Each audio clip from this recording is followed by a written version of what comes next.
It's July 3rd, 2016, and it's 9:30 in the morning on a beautiful summer day. A young boy lives in the South Park neighborhood of Houston, Texas. He sees a man sleeping. For some unknown reason, it scares him. He goes and gets his father. Hey, do you need some help? He says, "Hey, wake up." The person doesn't move. Now the dad becomes alarmed, and he calls 911. EMTs arrive. They discover it's a woman, perhaps early 30s. This is an awful scene. It's 4th of July weekend, and everyone else in Houston is getting ready for fireworks and picnics, except for the police. They have a body on their hands. My name is Brian Harris. I'm a retired detective sergeant from the Houston Police Department Homicide Division. I worked in the Homicide Division for almost 22 years.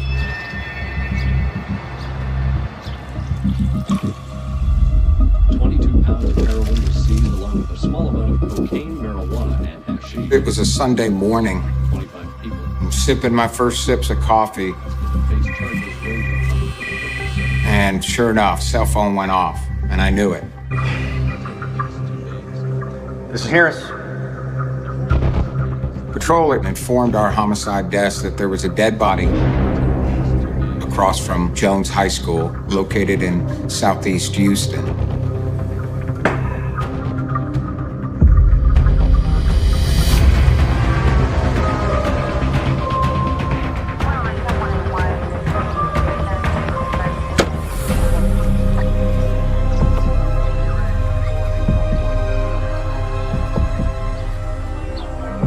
Mike was at the scene upon my arrival.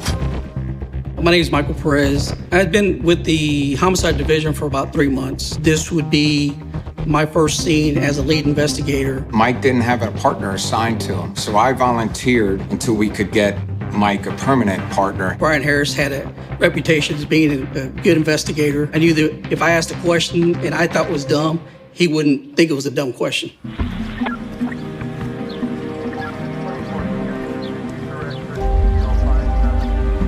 Morning, Detective. Morning. So what do we got? So far, not much. Perez explains this is a woman. He's guessing late 20s. There is no identification, so he has no idea who she is. He believes she has multiple gunshot wounds to the head, but it's very difficult to tell because of the hair and the blood and the mess.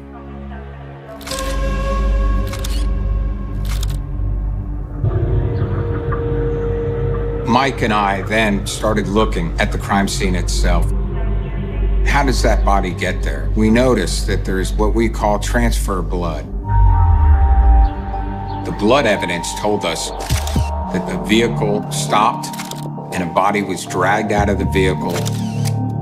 And then her body is dumped as if it was just a piece of garbage. All right, let's go ahead and get her up here.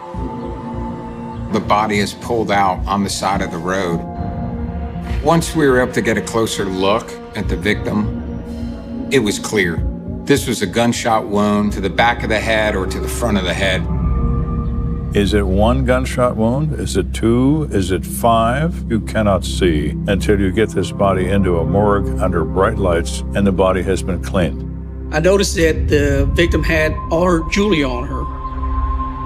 If it was a robbery, why would she still have her jewelry on her? There's got to be a story here. Perhaps this is a sexual assault, or is this a domestic violence type situation? So the information in hand is extremely limited. Who is this person? How did she come to be here? And is there any way we can identify this person?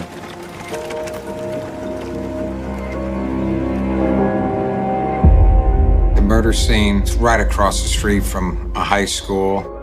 So we were just hoping those cameras had a wide enough angle that it would have caught the dumping of our victim's body. Is that surveillance equipment only on during school hours? Where is it pointed?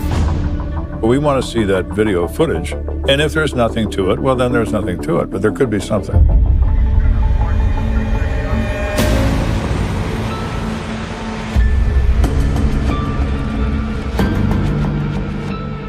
turns out they quickly were able to burn a copy, and we were able to see the video footage.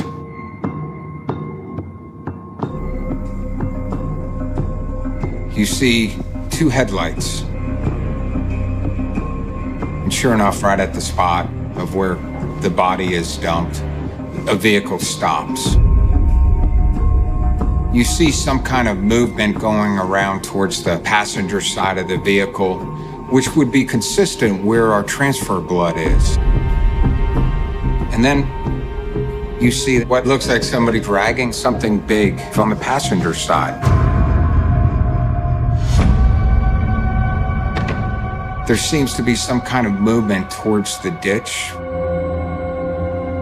And then the vehicle takes off again. It's all making sense. This crime scene's talking to us.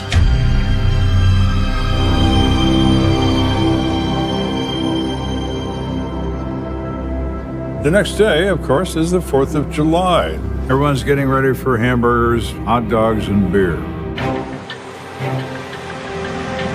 But Harris and Perez have a job to do. They're going to go to an autopsy, not a picnic. Good morning, Doc.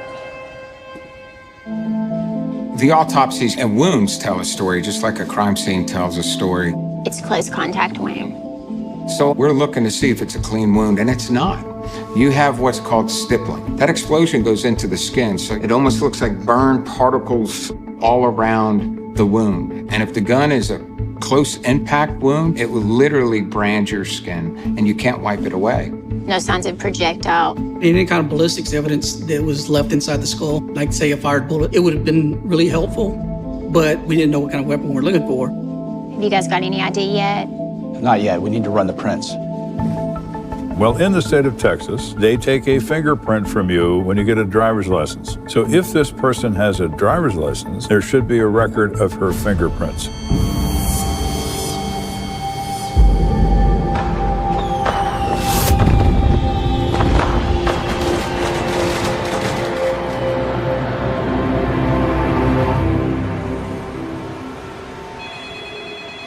On July 5th,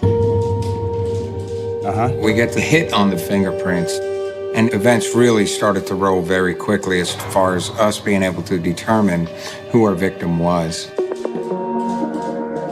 The victim is a 31-year-old female named Kumba Sise.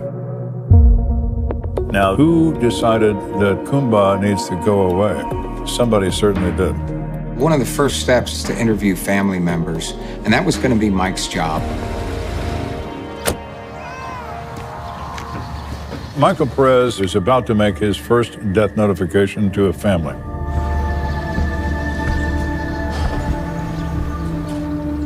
There's not many things uglier than that in that line of work, particularly when you arrive at the door wearing a suit, holding up a badge to identify yourself as the police. Being the first actual victim's family that I'm going to actually talk to you, of course, I was nervous. Before you say a word, the person that opens that door knows why you're here and knows what you're going to say, because someone is not home who's supposed to be home.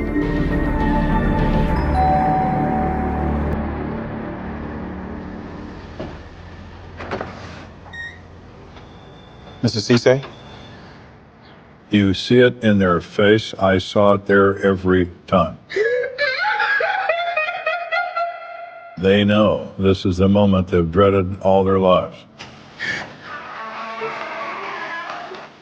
Thank you.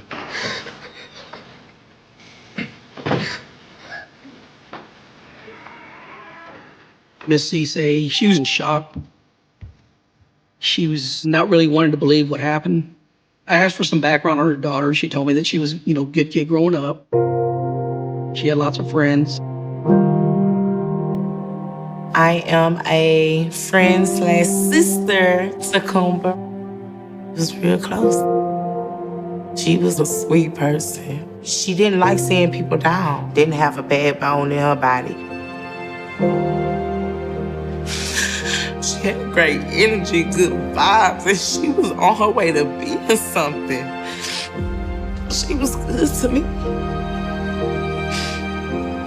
Her parents are immigrants from Sierra Leone in Central Africa, but Kumba was born in the United States. She's going places at her young age and has done very well for herself.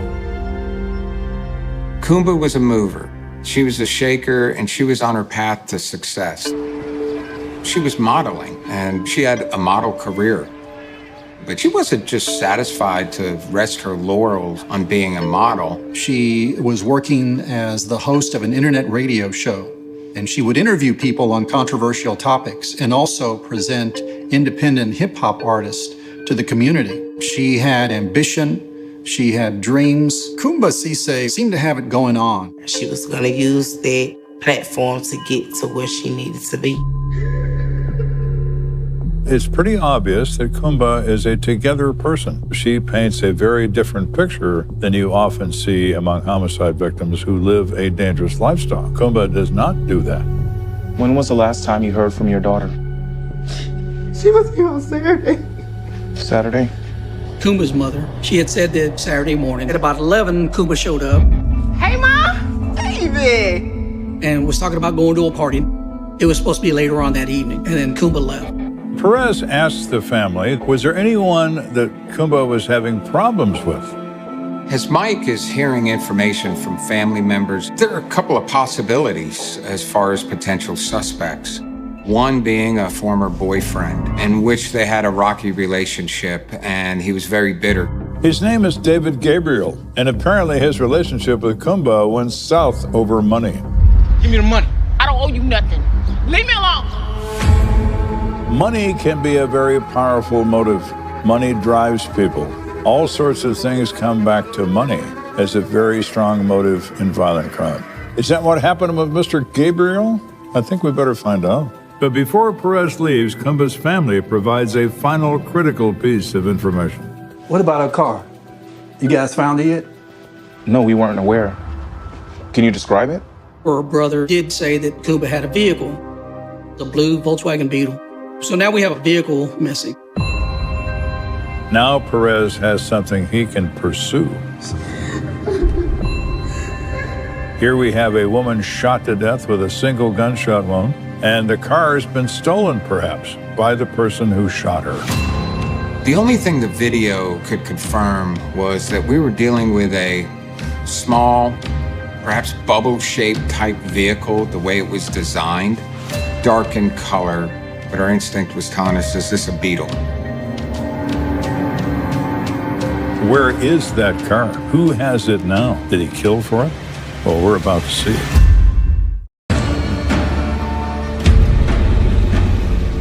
Now, on the 6th of July, Hey, it's Sergeant Harris. Got a bolo for you. Harris and Perez put out a bolo to be on the lookout for this car. 2004 Volkswagen Beetle, blue in color.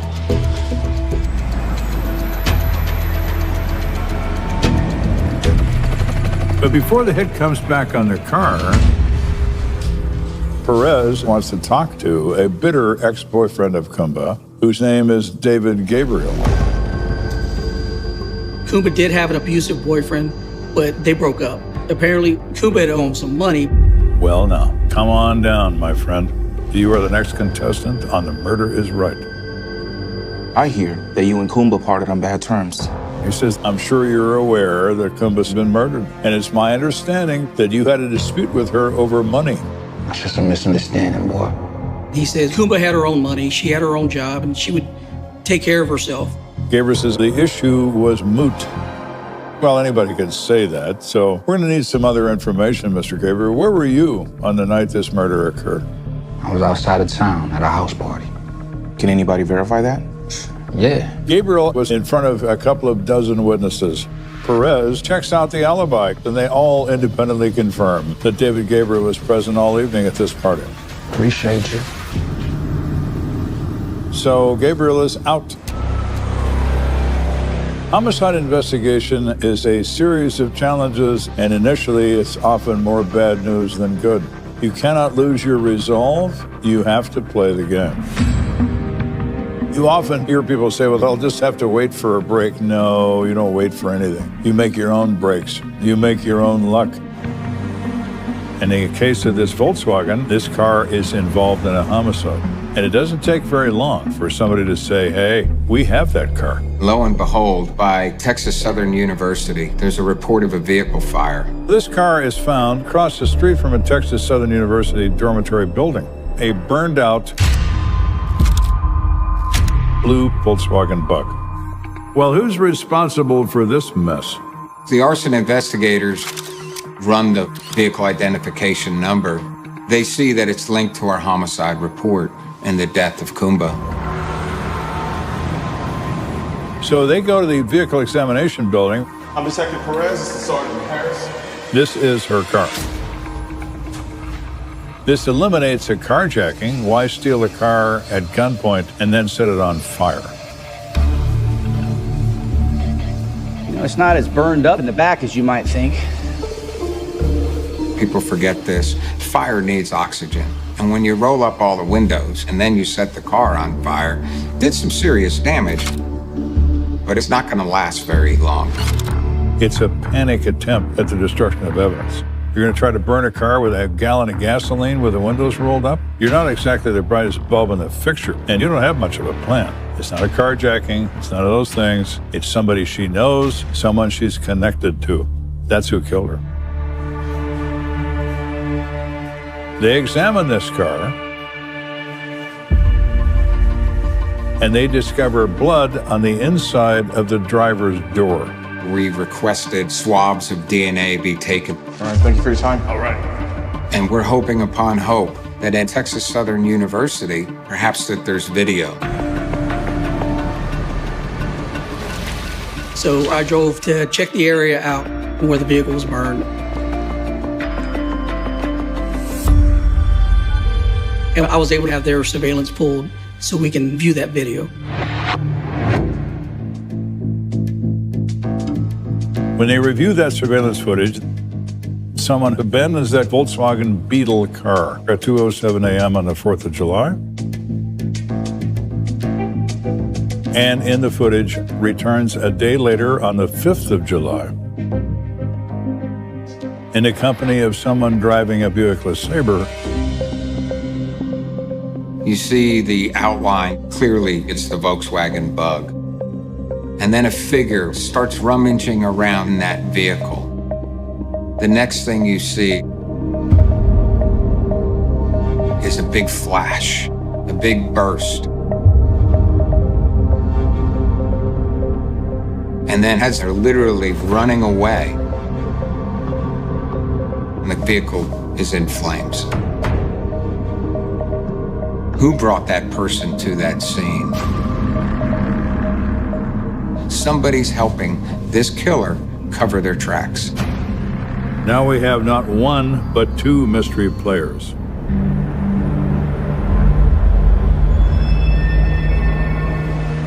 While I was doing the research on the vehicle, I received a phone call from a man named Carlton Turney.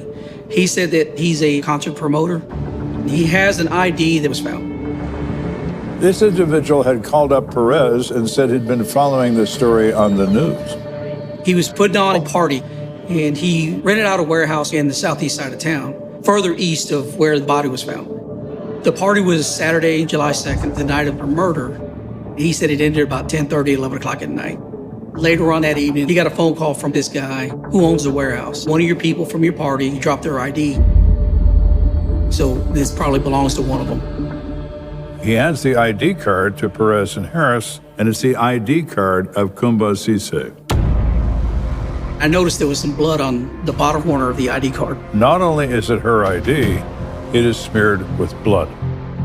For now, you have a working theory that Kenda was at this party late on Saturday night, so the likelihood is great that the shooting occurs in the parking lot, and somehow or other, the ID card falls out of that car. The problem is the identity of the person behind this is still a mystery. Who are they, and why did they want this young woman dead? Now, Harris and Perez are convinced that someone Kenda knew killed her. So they're going to focus on who knows her well. They begin by going to the internet radio station Style Radio and speaking to the general manager, a Donald Hilliard. I want to talk to you about one of your hosts, Kenda Cisse. Yeah, Kumba. That was my girl. Kumba was well regarded by her boss at that station, Don Hilliard. And Don Hilliard thought this woman was going to have a national following one day. You are listening to Houston's leading internet radio show. She had it. She had it. She had that radio voice. She had that personality. She really was the real deal. Mr. Hilliard explains that Kumba has a boyfriend that on occasion was a co-host with her. Don revealed crucial information about Kumba's current boyfriend. His name was Leroy Stutz. Now, this is the first time Harris and Perez have heard that name. We would have good shows, you know. Kumba, recently she'd been allowing Leroy Stutz to partake in the radio broadcast. Do you believe in generational curses? And if so, They discussed music, lifestyle. She was always a go-getter. She was gonna make sure she did what she needed to do to get where she wanted to be. And that made him jealous. He didn't like it. The police learned that Kumba had invited another woman to co-host one of the programs. Yes, Regis has to go. I keep telling you, Drake loves waffle fries. Does he? And when Stutz found out about this, he went wild. I mean, tell me to calm down. This is not her show. He went into a rage. Leroy seemed extremely irritated that Kumba was more popular. And Leroy, he didn't generate the same popularity that Kumba did.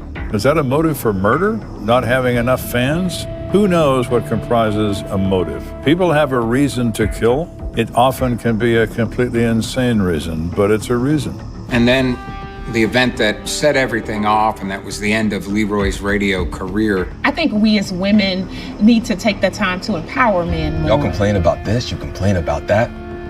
Women, all the same. All of you. So maybe when you up here giving advice. Leroy went on a rant, using the most degrading terms. Yeah, you sit there on that mic saying this. Don said I had to let him go. I couldn't have this kind of personality on the air and jeopardize everything that Kumba and himself had built up. So, what is it that you're upset about, Leroy? Is it the fan thing, or is it something else? Let's find out exactly who you are, Leroy, and see what you've been up to in your life. So Perez and Harris pulled a record in criminal history of one Leroy Stutz. Hey, Mike, come check this out. And they are floored by what they find. In 1992, he committed a murder and was convicted in that case and received a sentence of 45 years in prison and served almost 18 years of that sentence. A 45-year sentence for murder, or for some unknown reason, the parole board releases him. Well, Leroy, you seem like a charming fellow. So, Kumba, what are you doing with this thug? That's the question. There are young women, unfortunately, who are attracted to the bad boys, the wild and free type. The trouble with bad boys is they do bad things. We don't have enough to get a warrant on this guy to even bring him in and talk to him. Right now, everything is just circumstantial. Harris and Perez would like to assemble an affidavit in support of an arrest warrant for Leroy Stutz, but they don't have it. And they know they don't. That's the worst position to be in. So what do? You keep looking. You keep moving forward.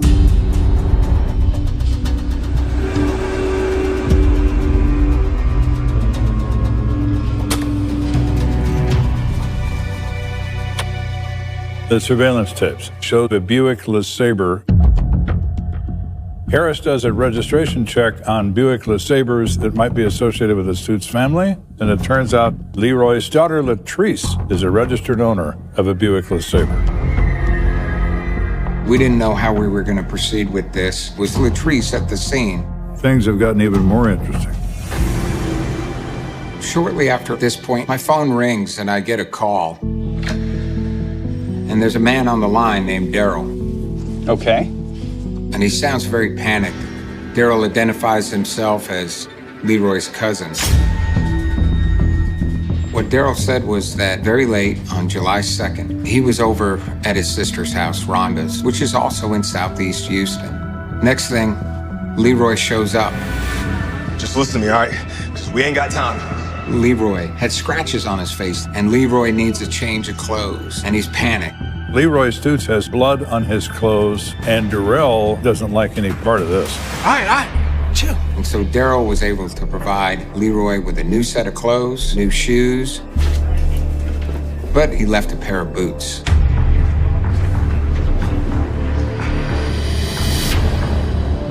Well, we'll be right over to see you.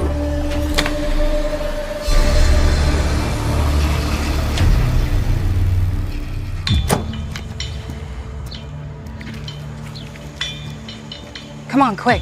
I don't want nobody seeing. And you got to keep in mind, there is a intelligence network in the underground who's saying what about whom and who is disloyal to others. They're not interested in helping the police. They're interested in helping the victim. There's a pair of brown polo boots, Yeah, it looks like blood. and I noticed there's blood on the boots. So a remarkable find in terms of evidence to be examined by forensics. I'll get these over to the property room and have them swab for blood. In the meantime, I'm going to see what I can find out about the daughter. What can she tell us about what dear old dad has been up to?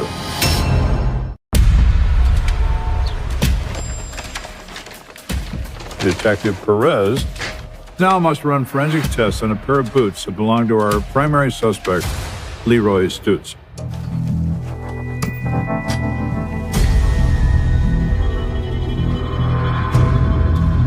Yep, that's positive ID for blood. With that information, I call Harris back. I said, hey, look, it's blood. He says, all right, I'm going to call the DA. Harris issues arrest warrants for Leroy Stutz for first-degree murder. But where is he now? Harris wants to talk to Leroy's daughter, Latrice.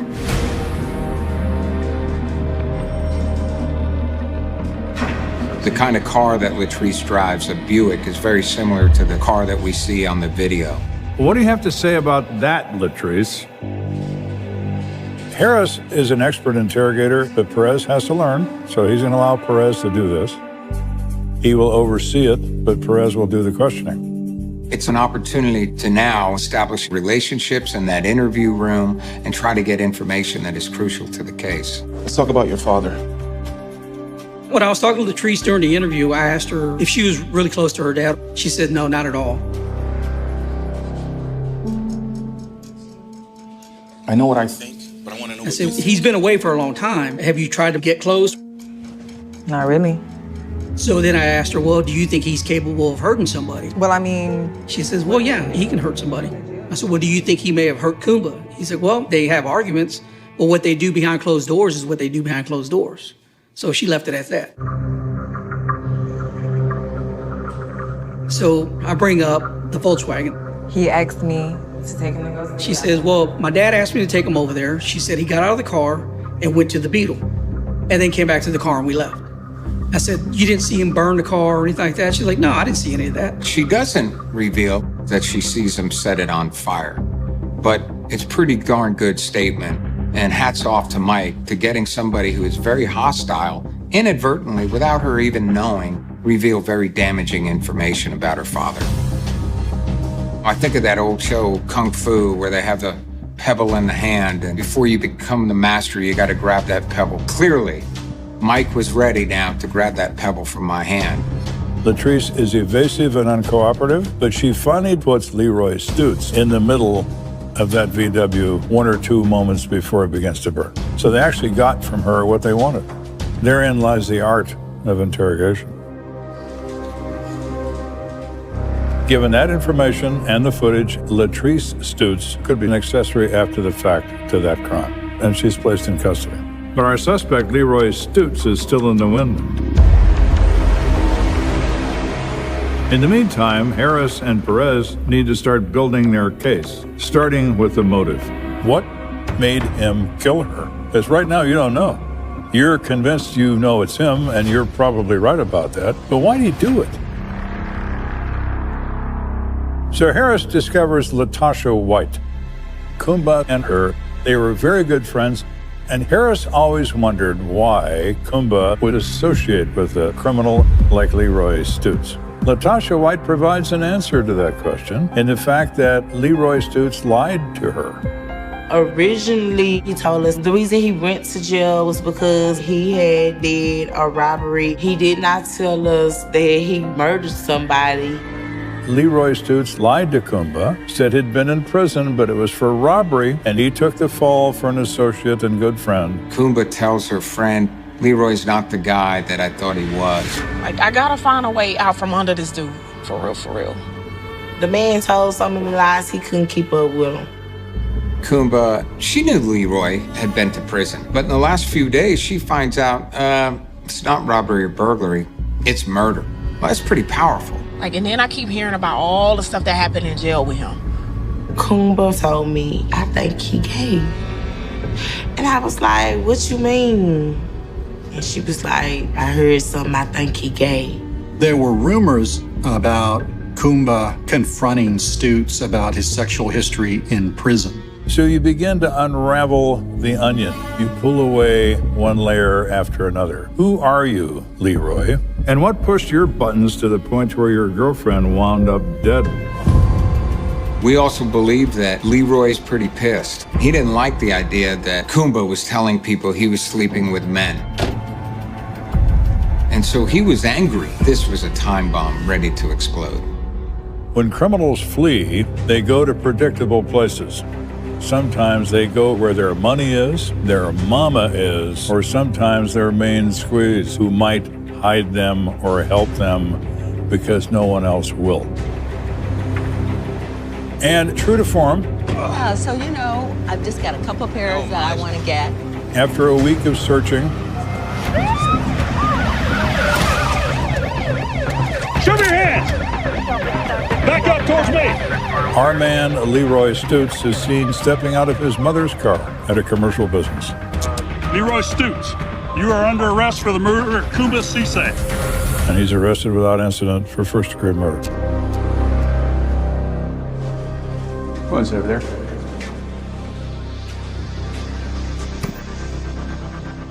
Hi, hey, Leroy. I'm Brian. This is Mike. You did something really, really bad, and you know that I've been doing this game a long time, so I'm not going to waste your time. You're talking to the wrong person about you, Kumba. Well, my, Leroy. Had to go see Mom. Now it's your turn to go see a judge.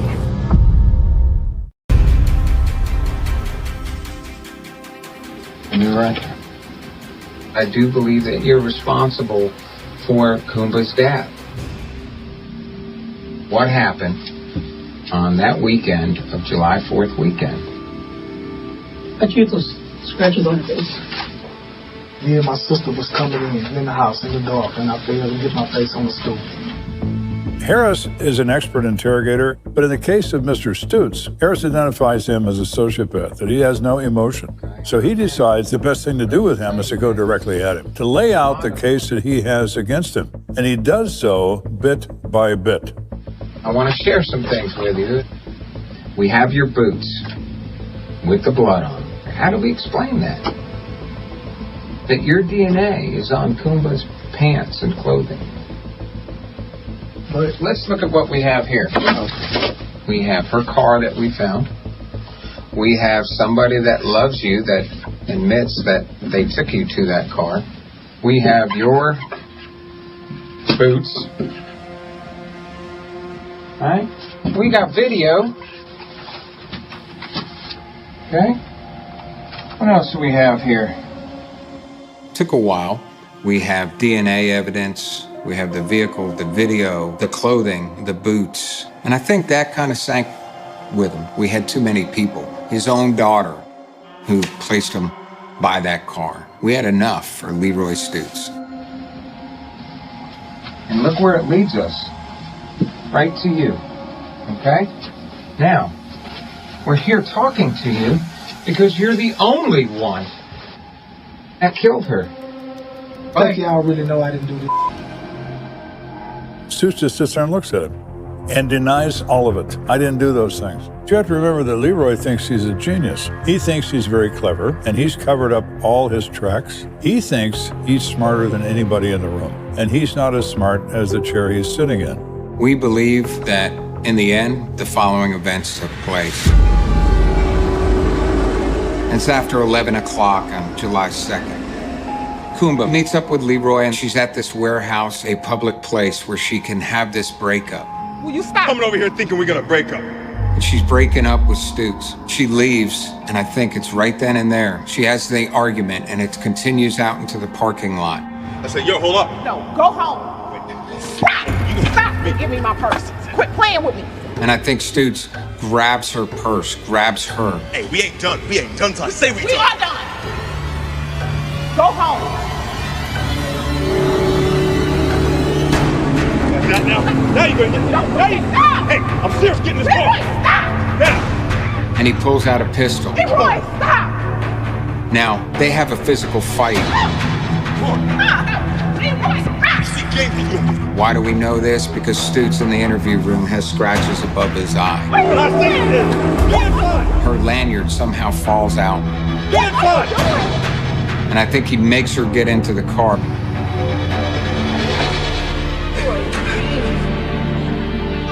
It's too late. He's holding her at gunpoint.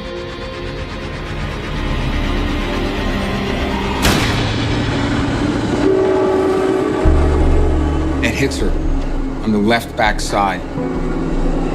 He stole from the world everything that Kumba could bring to it. It's Kumba who could have done so much with her life.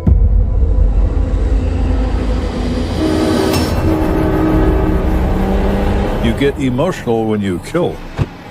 You don't think straight.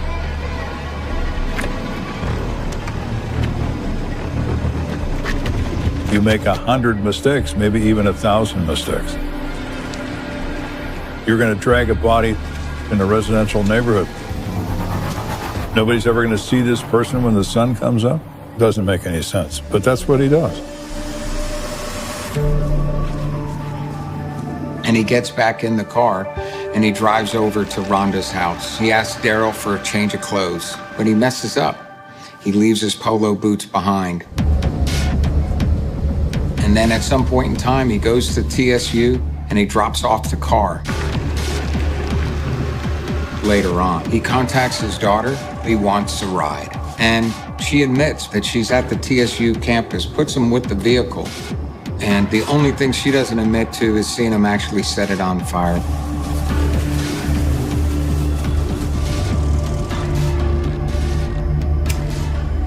The car gets torched.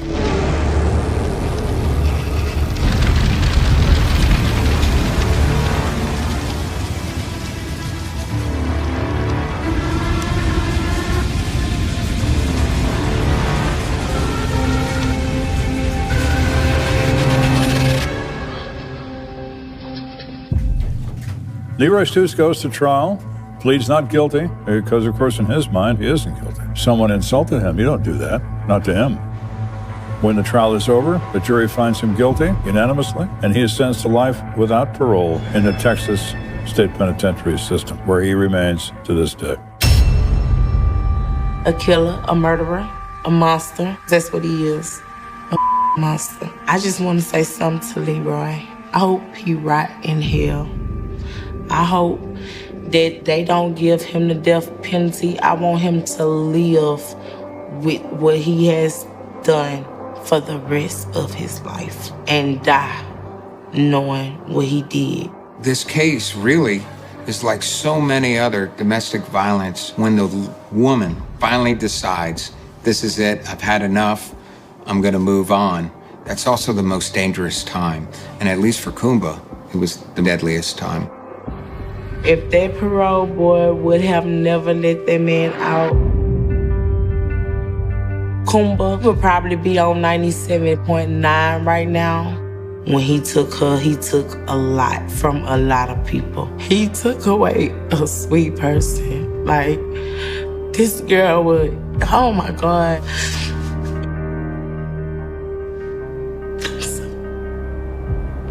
Harris and Perez did not get a confession in this case. Hardly anyone ever does. That's not the point. The point is they conduct a thorough professional investigation resulting in the arrest and conviction of a person responsible for a killing.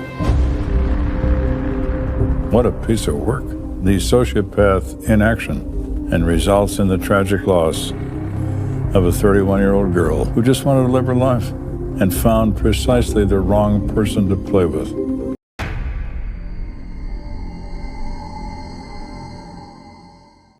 In our last episode, we covered the story of David Parker Ray. He would later be known as the Toy Box Killer. Today, we're picking up the story with David Parker Ray and his girlfriend, Cindy Hendy, facing more than 24 charges for kidnapping and torturing 3 women. It happened in his homemade sex dungeon in the middle of the New Mexico desert. He wanted to pick women who he could control, who he could scare, who he could hurt. At this time, we knew of 3 victims, but that number would skyrocket. He kept journals and videos of his 40 or so victims. David Parker Ray, when he was finished with those victims, would kill them. The testimony of the 3 women who miraculously made it out alive was the key to prosecuting him. The victims, what they endured is just, it's unbelievable. And so unbelievable that there were so many people when they were first told didn't believe it was true. Not just the people who first heard it, but the jury as well. They weren't so sure what they were hearing was true either. This is one of those cases that's like, until you get that last piece of the puzzle, there's really nothing else to do with it. My name is Sloan Glass, and this is American Homicide. You're listening to part 2 of The Toy Box Killer, and a warning that this episode contains graphic descriptions of sexual assault and violence. Discretion is advised. At the time of his arrest in 1999, David Parker Ray was 59 years old. He was a mechanic for the New Mexico Parks Department and lived in the tiny town of Elephant Butte, New Mexico, where he was very well liked. So he definitely had a sense of power, of authority in that place. Alex Tomlin was a local news reporter. He's this legendary figure here for all the wrong reasons, you know? The joke all the time in the newsroom is the worse criminal you are, they give you all 3 names. David Parker Ray grew up near Albuquerque. He was a bit of a loner who was picked on at school. He was estranged from his mother and only occasionally saw his alcoholic father. But he spent a lot of time with his father's True Detective magazines. They covered crime stories. It was one of the first of its kind. David said his fantasies about assaulting young women began when he was flipping through those pages. Then came his fascination with pornography. David's sister found his stash of pornographic pictures and hand-sketched drawings of women tied up and tortured. When she questioned him about it, he laughed it off and said it was his new hobby. As a teenager, David Parker Ray even claimed he killed a woman, although there's no record of it ever happening. After high school, he bounced around from town to town, taking jobs as a mechanic. He worked on cars, trains, and even fixed airplanes for the Army. He was married and then divorced 4 times. He was a father and had a daughter named Glenda Jean Ray, who went by Jessie Ray. You know, I can't imagine what it's like to be the daughter of the embodiment of Satan. So I have to imagine her life was not an easy one. Jessie didn't see much of her dad since he was always on the road. She grew up into a biker chick who drove a motorcycle and wore blue jeans with a black leather vest. She shot a lot of pool and was a regular at the local bars in the dusty town of Truth or Consequences, which is a blip on the radar and located right next to Elephant Butte. Back in 1986, when she was just 19 years old, Jessie went to the FBI with a warning about her dad. She claimed that he had been abducting and torturing women, then selling them to buyers in Mexico. The FBI investigated for over a year before closing the file, citing a lack of evidence. David Parker Ray was never charged with anything. He later went on to work for the state. So even after this tip to the FBI, he was able to get away with it. And who knows what really happened to make Jessie come forward. But she later claimed that she had made that story up. Jesse said he owed her money from when the two used to sell pot together. She wanted revenge. And then at some point, their relationship changed. Jesse Ray reported him, but it's clear after that, she became an active participant. Darren White worked for New Mexico's Department of Public Safety. Jessie Ray, she was her dad's recruiter. She would go out and she would look for targets. So, Jessie Ray went from turning her dad into the FBI to recruiting victims into the toy box. So not only was David Parker Ray's girlfriend involved in kidnapping his victims, but so was his daughter. Following David's arrest in 1999, investigators located dozens of videotapes in the toy box. One tape showed a slender woman with long blonde hair shackled to a table with duct tape covering her eyes. This woman had a distinctive tattoo on her right ankle, and that tattoo led investigators to Kelly Garrett. Kelly Garrett is an important figure in this story. Once a happy newlywed, her marriage was destroyed by an event she couldn't even remember. A story no one believed. Even she doubted what had happened. But it all started with a girl she used to hang out with, Jessie Ray. Jessie and I met, I don't remember exactly how we met. We had mutual friends, and anytime we'd see her at the bar, she would hang out with us. When Kelly was in her early 20s, she moved to Truth or Consequences, New Mexico. We had a lot of fun back in the day. We were always going out, playing pool, going to the lake. It was a lot of fun. The tiny town of Truth or Consequences is famous both for its natural hot springs and its unusual name, which came courtesy of a radio game show. I think I had more fun here than I have anywhere else I've lived. But I think it's the people. I had really good friends here. Back in 1996, Kelly was a newlywed. Really, she had just been married for less than a week. And we started fighting that day. I don't even know what we were fighting about. But I told him that I was leaving. So Kelly went out to blow off some steam from that silly fight. I was gonna go hook up with some friends and go play pool. And I did. There were several of us that went out and we were bar hopping. I wasn't drinking, I was driving. There are just a handful of bars in the area, including a small biker bar named Raymond's. When you step inside, there are pool tables and a jukebox.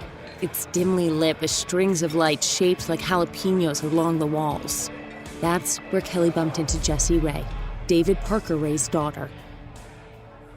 We weren't like close friends. We were just acquaintances, kinda, because we would just hang out when we seen each other.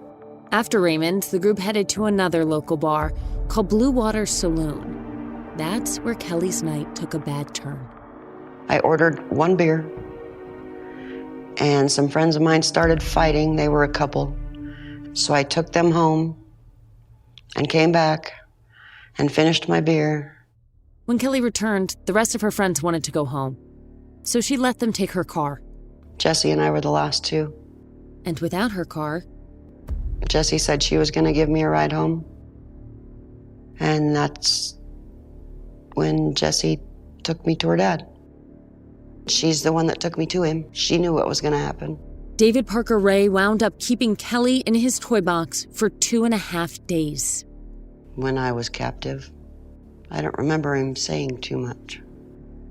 I remember him telling me at one point that they had been watching me for years. So what did David Parker Ray do to Kelly in the toy box? I have no idea. I don't remember. I just remember being in his house. She believes now that she was drugged, which affected her memory. And when she didn't turn up all weekend, Kelly's husband got concerned. And my husband at the time put a missing persons report out on me. A couple days later, Kelly remembers being driven in David Parker Ray's truck. The only thing that sticks in my memory from that ride is him stopping to get coffee. Kelly said she felt out of it during the ride. David dropped me off at my mother-in-law's house, which is where my husband was. And he told her that he found me wandering on the beach, out at the lake, Elephant Butte Lake. because he lives out there. Kelly's husband had questions. Most importantly, where had she been all weekend?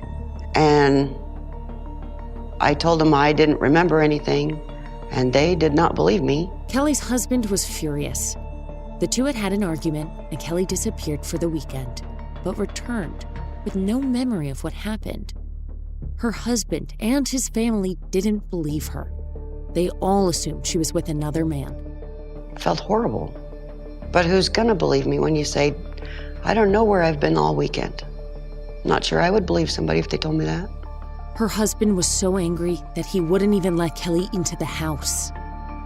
Like the next day, we went to the courthouse and signed annulment papers. So we were married a total of 13 days. Kelly never reported what happened to the police, and she tried to forget what little she remembered. 3 years later, a news story would change everything. The report mentioned a woman with a tattoo on her ankle. Kelly's former sister-in-law was watching the news in shock. Prosecutor Jim Yance explains. Her ex-in-laws were vacationing, I believe, in Southern California. And when they checked into the hotel, the person at the desk said, "Oh, you're from Truth or Consequences. That's where the story that's on the news is from." They didn't know anything about it. But they did recall Kelly. They did recall the tattoo. When they got back, they notified the FBI. They indicated that it was, in fact, their former daughter-in-law. And from that, we were able to locate Kelly Garrett, and the tribal tattoo was matched to the tattoo on her leg. Beginning of March, I think, somebody called and said they wanted to talk to me. 2 investigators arrived with the tape they found of Kelly in the toy box. Oh yeah, they did show me the video. After watching it, her memories of what happened still weren't clear. I remember bits and pieces. And if I remember enough of them, I can put them together. Then Kelly shared some vivid nightmares she had been having. These nightmares started after her time in the toy box. I would have a nightmare about somebody holding a knife to my throat, or I would have a nightmare about being tied to a table. Duct tape has always been a trigger since then, but I didn't know why. It took me years before I could even say the word duct tape. I called it icky tape for a long time. And if I'm paying attention and somebody's using it, most of the time I can stand there while they use it. But if they do it and I'm not paying attention, I scream and panic and run away and cry. Investigators couldn't help but note the eerie similarities of Kelly's nightmares to what David Parker Ray did to his other victims. He always had his keys hooked on his belt loop, and that's a trigger. The jingling of keys. The more Kelly talked, the more her painful memories flooded back. That's when it all clicked. She realized that those nightmares she had been having were actually suppressed memories. And then it started to come back to her. She remembered her friend's father threatening her with a knife and then being duct taped and handcuffed to a fitness bench. It felt good that I could actually put things together, but it was also horrifying. Police filed additional charges against David Parker Ray and arrested his daughter, Jessie Ray.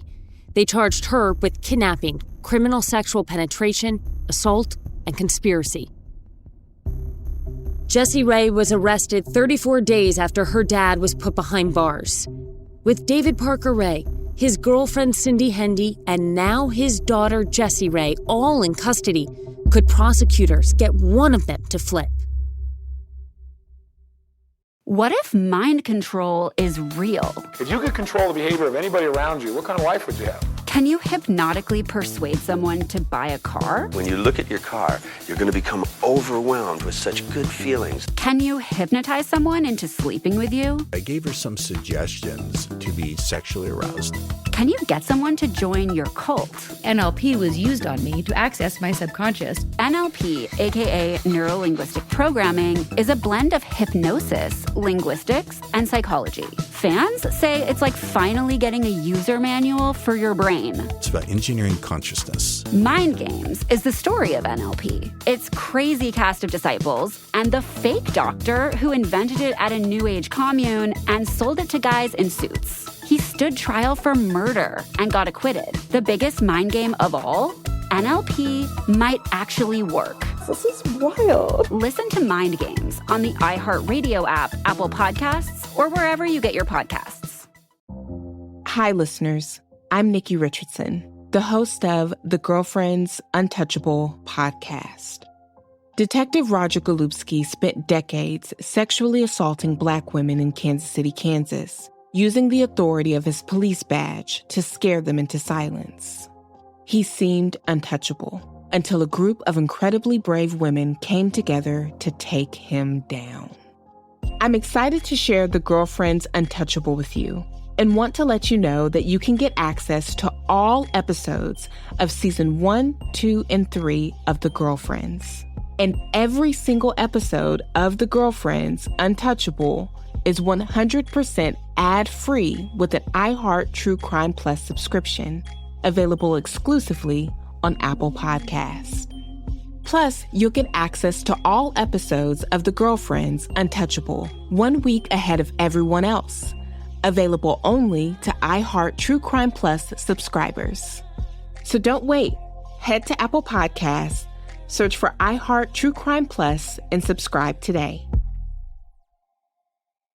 If you're seeking to try to understand the forensic science behind these cases that we hear about in the news, Body Bags is where you need to turn. There's no fluff. We do a deep dive into the forensics. Listen to Body Bags with Joseph Scott Morgan on America's #1 podcast network, iHeart.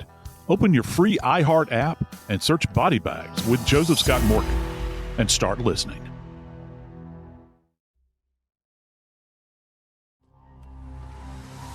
It's now late 1999, and David Parker Ray still isn't talking, so investigators leaned on one of his two accomplices, girlfriend Cindy Hendy. Jim Yance was the deputy district attorney. Initially, she described herself as being one of his victims, but she became involved in actually enjoying the torture part of it and became his accomplice. If convicted, Cindy Hendy faced more than 200 years in prison, so prosecutors offered Cindy a deal. Plead guilty and cooperate with their investigation, and they'll reduce the charges, meaning a lighter sentence. So Cindy agreed to the plea deal. It required her to testify against David Parker Ray. This is where the story turns even darker. And a warning, in all the cases I've covered, this is one of the darkest details I have come across. What she shared shocked the investigators. Cindy Hendy reported that David Parker Ray killed at least 14 people. He reportedly dropped the bodies in Elephant Butte Lake and ravines in the area. She said to keep the bodies from rising to the surface, he would do something completely gruesome. Parker Ray would cut out the stomach of each victim and then fill the body with rocks. The state police turned over every rock between Albuquerque and Elephant Butte, trying to find other victims, but we were never able to find those individuals. Then, in late 1999, David's accomplice and girlfriend, Cindy Hendy, had a change of heart. She stopped cooperating in the investigation. Cindy told the court that she was still in love with David, so she fired her attorney and asked to withdraw her plea. Cindy's new lawyer argued that Cindy had an 8th grade education and a mental disability that made it difficult for her to understand the consequences of the deal she made with prosecutors. But prosecutors believe that David Parker Ray's daughter, Jessie Ray, helped to convince Cindy Hendy not to testify. The two had jail cells near one another and would often communicate. I cannot believe that is allowed. David allegedly wrote letters to Cindy, urging her not to testify against him. Still, the judge ruled that Cindy Hendy could not change her plea. Even with the ruling, Cindy refused to testify against David. It was the first of many setbacks for prosecutors. David Parker Ray faced 3 separate trials, one for each victim. His lawyer argued successfully that if he was tried for his crimes against 3 victims together, he wouldn't have a fair shot at proving his innocence. So the 3 cases were separated into 3 different trials. They would go one victim at a time. Then there was this hurdle. And keep in mind, this was a different time. 2 of those victims were sex workers, and prosecutors feared that that made them lack credibility. He knew the type of woman he wanted to pick up. TV reporter Alex Tomlin covered the story. He wanted them to probably have a history of going out, of maybe drinking too much, of going home with people that they didn't know on the first night. He wanted to pick women who no one was going to cause too much of a fuss if they didn't come home in 3 days. They had video of him torturing and raping, and investigators believed he was a killer. But without any bodies or other evidence, they couldn't charge him with any other crimes. They used to open the toy box for reporters to come in just to stir up people's memories. As you can imagine, all of this affected tourism. No one wanted to go in or around the lake. It's one of those situations where you get around it, and it's almost like you can physically feel evil. It's a thickness, it's a sensation, it's the way your skin crawls, the way the wind hits you. It's just so uncomfortable. Somebody out there saw something. Somebody knows something. And it's just going to be a matter of time until they say something. Cadaver dogs also searched David Parker Ray's property, but the only bones they found belonged to animals. He was strategic. I mean, that's why he got away with it for so long. That was his game. Then, another tragedy. 3 became 2 when one of the victims mysteriously died. Angela Montano was held in the toy box a few weeks before Cynthia Vigil. But just before the trial, she reportedly died of a drug overdose. She was only 28 years old. Suddenly, the first case, which was to find David Parker Ray guilty for his crimes against Kelly Garrett, one that seemed like a slam dunk for prosecutors, was crumbling. They needed Kelly Garrett to be a witness at her own trial. Here's Kelly. I told him no. I knew how much it was going to bring up. I knew how upset it was going to make me. But I changed my mind. Ultimately, and bravely, she agreed to testify. People needed to hear. People needed to know that he was bad. The trial, scheduled to kick off in the spring of 2000, faced delay after delay. The defense wanted the case tried outside of Elephant Butte in order to find an impartial jury. So the judge moved the case some 250 miles north to the tiny town of Tierra Maria. Then, in between 4 long weeks of jury selection, David Parker Ray was hospitalized twice with heart issues. More delays came when David's lawyer had to deal with a personal issue. When he finally returned to work, both sides held several heated hearings about what evidence prosecutor Jim Yunts could show to the jury. Some evidence was just too graphic. And there was another problem. Kelly Garrett was held in the toy box in 1996, but the evidence was seized in 1999 when police rescued Cynthia Vigil. Now prosecutors had to prove that each piece of evidence was also present 3 years earlier. This led to dozens of pieces of evidence being excluded from the trial. The most heated debate over evidence involved the audio tapes found that described the crimes in the toy box. He played a tape that in chilling detail told them exactly what was going to happen to them. The judge did not allow it to be played at Kelly Garrett's trial because Kelly couldn't remember hearing it. But the judge did allow the jury to see a videotape of Kelly Garrett that was recorded in the toy box. When the trial began in the summer of 2000, that videotape became the prosecution's key piece of evidence. Jurors heard hours of testimony from law enforcement and first responders before prosecutors finally played that videotape. As the 6-minute video flickered on an old TV monitor, jurors leaned forward in their seats to take a closer look. The recording showed Kelly restrained on a table. It showed Parker Ray assaulting her by groping her and placing duct tape over her mouth and eyes. Without any audio, it would be up to Kelly to describe what happened before, during, and after this 6-minute-long tape. But remember, Kelly couldn't recall what happened. She believed she had been drugged. For a long time, I don't think I was reliable because I couldn't compose myself enough sometimes to get out of bed. For 2 long hours, Kelly sat on the witness stand and recounted what she could remember happened that weekend in July 1996. She said she had a beer at a local bar and then felt lightheaded.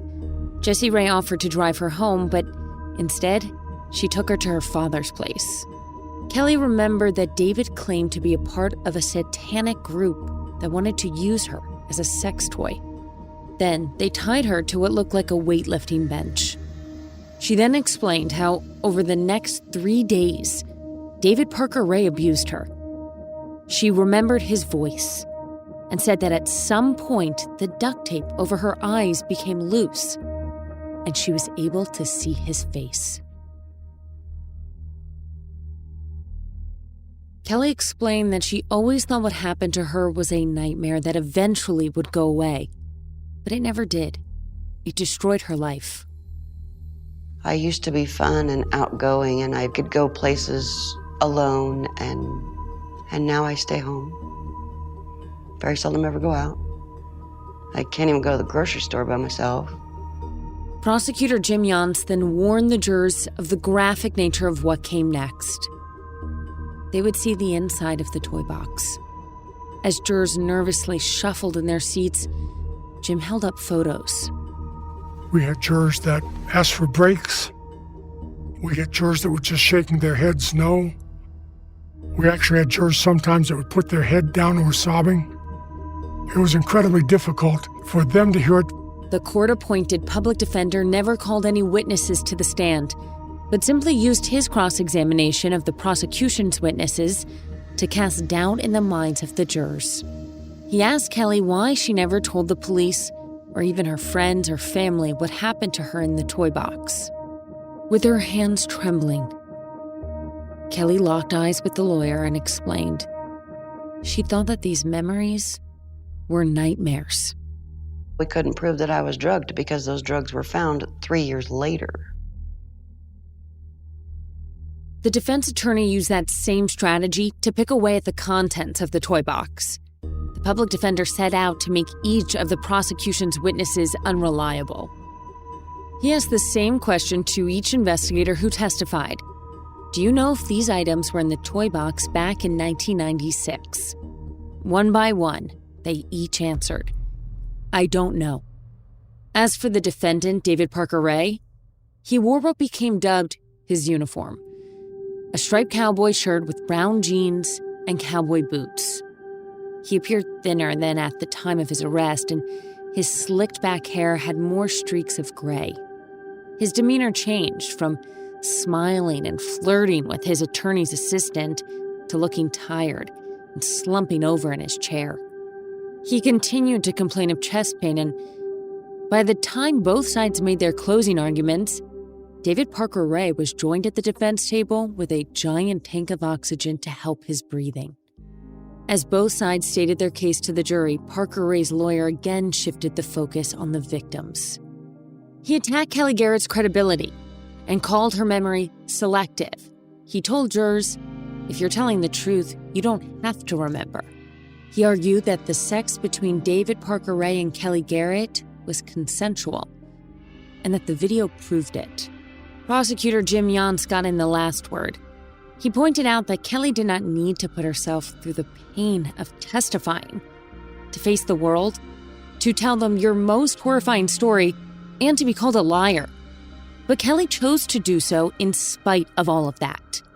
The case went to the jury on the afternoon of July 12, 2000, and now it was in their hands to decide David Parker Ray's fate. What if mind control is real? If you could control the behavior of anybody around you, what kind of life would you have? Can you hypnotically persuade someone to buy a car? When you look at your car, you're going to become overwhelmed with such good feelings. Can you hypnotize someone into sleeping with you? I gave her some suggestions to be sexually aroused. Can you get someone to join your cult? NLP was used on me to access my subconscious. NLP, aka Neuro-Linguistic Programming, is a blend of hypnosis, linguistics, and psychology. Fans say it's like finally getting a user manual for your brain. It's about engineering consciousness. Mind Games is the story of NLP. Its crazy cast of disciples and the fake doctor who invented it at a New Age commune and sold it to guys in suits. He stood trial for murder and got acquitted. The biggest mind game of all? NLP might actually work. This is wild. Listen to Mind Games on the iHeartRadio app, Apple Podcasts, or wherever you get your podcasts. Hi, listeners. I'm Nikki Richardson, the host of the Girlfriends Untouchable podcast. Detective Roger Golubski spent decades sexually assaulting Black women in Kansas City, Kansas, using the authority of his police badge to scare them into silence. He seemed untouchable until a group of incredibly brave women came together to take him down. I'm excited to share the Girlfriends Untouchable with you and want to let you know that you can get access to all episodes of season 1, 2, and 3 of The Girlfriends. And every single episode of The Girlfriends Untouchable is 100% ad-free with an iHeart True Crime Plus subscription, available exclusively on Apple Podcasts. Plus, you'll get access to all episodes of The Girlfriends Untouchable 1 week ahead of everyone else, available only to iHeart True Crime Plus subscribers. So don't wait. Head to Apple Podcasts, search for iHeart True Crime Plus, and subscribe today. If you're seeking to try to understand the forensic science behind these cases that we hear about in the news, Body Bags is where you need to turn. There's no fluff. We do a deep dive into the forensics. Listen to Body Bags with Joseph Scott Morgan on America's #1 podcast network, iHeart. Open your free iHeart app and search Body Bags with Joseph Scott Morgan and start listening.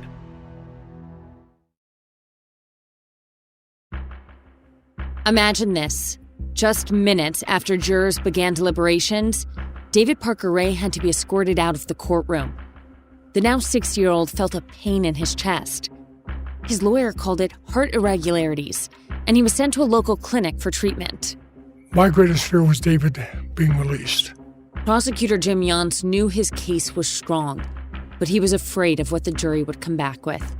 Yance was frustrated that the judge didn't allow some key evidence, specifically the initiation tape that David Parker Ray played for his victims. Although jurors didn't see all of the evidence, the investigators and lawyers did. We saw all of the images. Now, some of them were hand drawings of David's. Some of them were actual photographs. But no, I'd never seen anything like them before. Nor do I hope to again. While jury deliberations continued into their second day, the tiny town of Tierra Maria was packed with journalists awaiting for a verdict. Prosecutors worried that the longer the jury deliberated, the greater chance of an acquittal. On day one of this investigation, everybody worked together for one purpose, and that was to stop the nightmare of David Parker Ray. Then, on Thursday, July 14th, 2000, the judge called everyone back into the courtroom.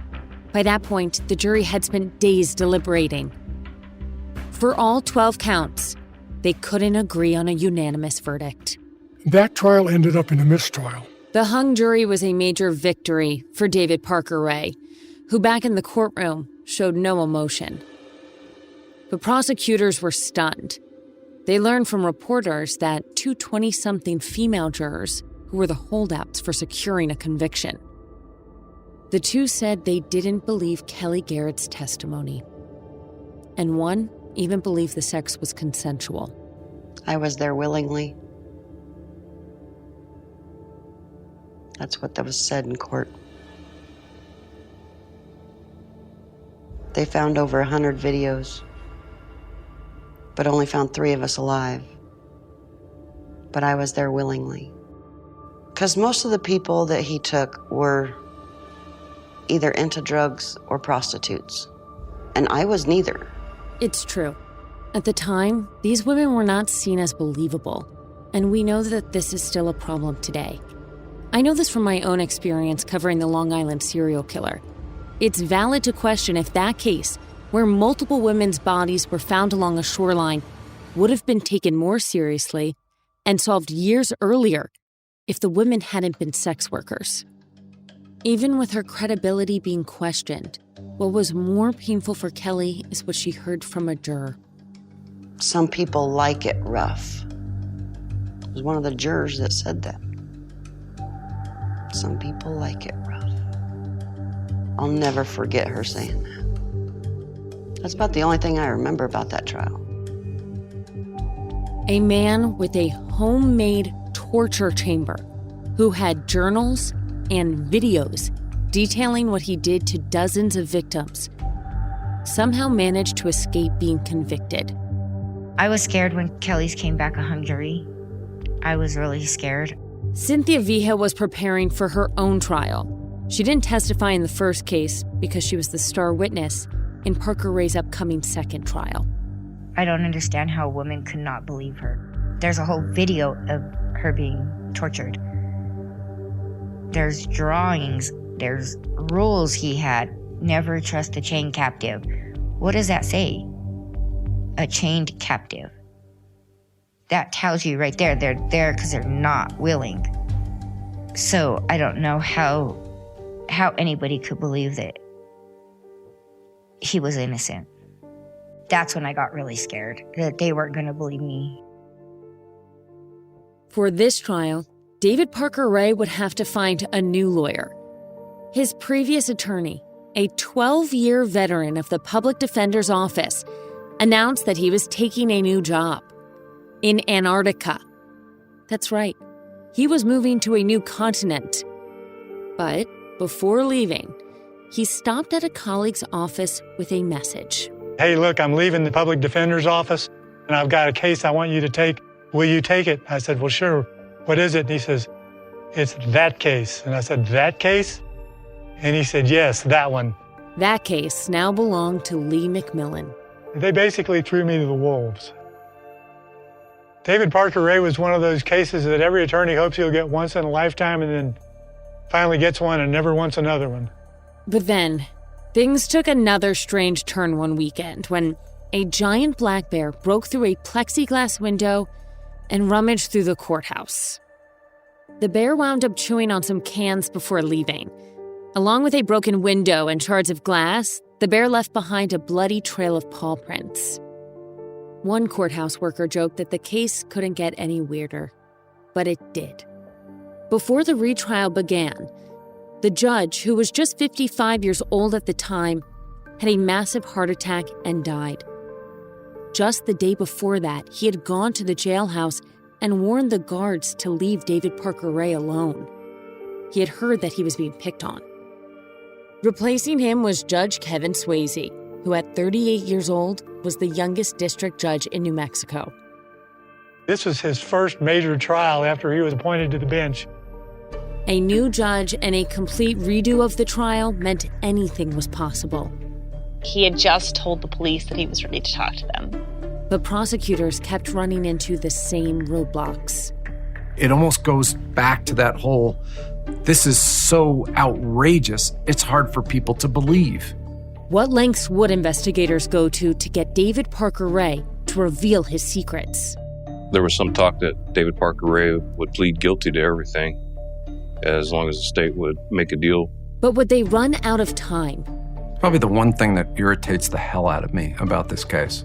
In the final episode of The Toy Box Killer, prosecutors get another chance to convict David Parker Ray, and this time, they'll get some help from an unlikely source. What happened in the end was something that shocked David Parker Ray's own lawyer. I did not trust that he would not start his own heart and walk out. That's next time on American Homicide. You can contact the American Homicide team by emailing us at americanhomicidepod@gmail.com. That's americanhomicidepod@gmail.com. American Homicide is hosted and written by me, Sloan Glass, and is a production of Glass Podcasts, a division of Glass Entertainment Group in partnership with iHeart Podcasts. The show is executive produced by Nancy Glass and Todd Gans. The series is also written and produced by Todd Gans, with additional writing by Ben Fetterman and Andrea Gunning. Our associate producer is Kristen Malcurie. Our iHeart team is Allie Perry and Jessica Kreinchak. Audio editing and mixing by Matt Del Vecchio. Additional editing support from Nick Aruka, Tanner Robbins, Britt Robichaux, Dave Saya, and Patrick Walsh. American Homicide's theme song was composed by Oliver Baines of Noiser. Music library provided by My Music. Follow American Homicide on Apple Podcasts. And please rate and review American Homicide. Your 5-star review goes a long way towards helping others find this show. For more podcasts from iHeart, visit the iHeartRadio app, Apple Podcasts, or wherever you get your podcasts.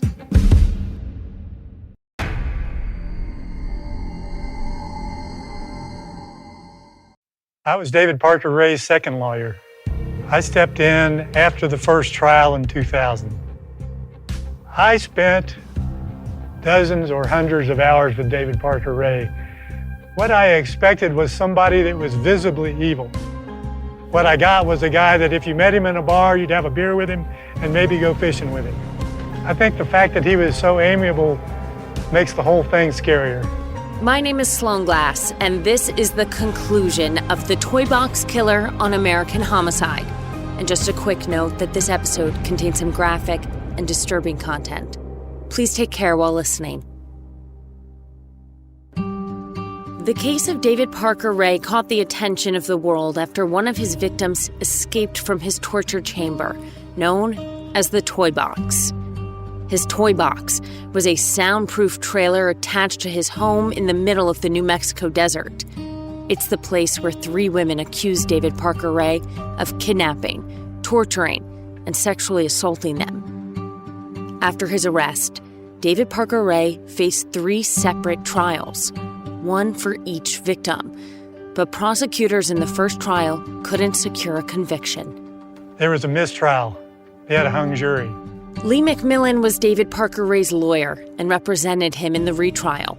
Was one of the best behaved criminal clients I'd ever had.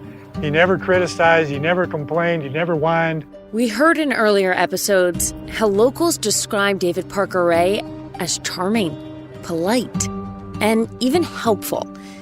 But the likable mechanic from Elephant Butte, New Mexico, had some dark secrets. The FBI believed he could be responsible for the murders of more than 45 people. That would make him one of the most prolific killers in American history. But they never charged him. It was difficult to convict David Parker Ray of murder because they didn't have any corpses. Without any bodies, prosecutors charged Parker Ray with what they could get him on: kidnapping, torturing, and sexually assaulting 3 women.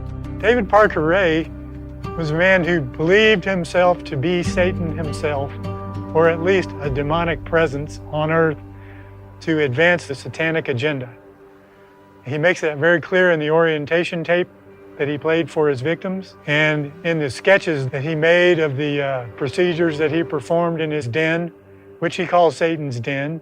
You may remember that he tied up his victims and then played a recording of him methodically listing off all the sick and disgusting things he intended to do to them. I have no idea how to defend somebody like that. Nevertheless, this was the job Lee McMillan had to do.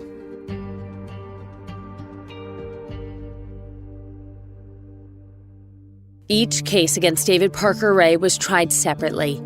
The first trial was for crimes against Kelly Garrett, who was kidnapped by David's daughter, Jessie Ray, in 1996.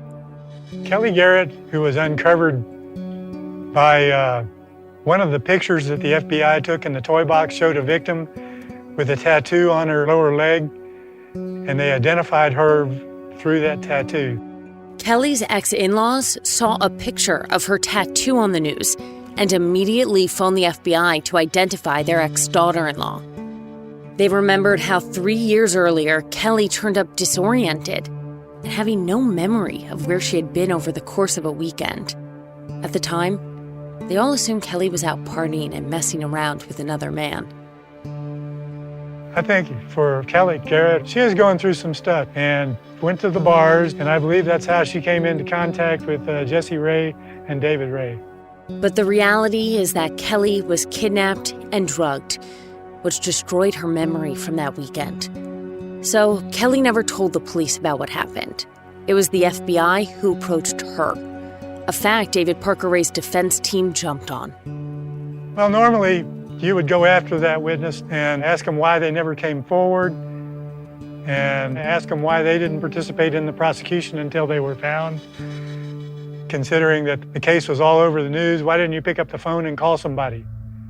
Questioning Kelly Garrett's credibility was one part of the defense. The other was to argue what the jury saw on the tapes happening between David Parker Ray and Kelly Garrett was consensual. When the trial kicked off in the spring of 2001, it featured a new judge named Kevin Swayze. He replaced the original judge after he died of a heart attack just hours after warning some jail guards to leave David Parker Ray alone.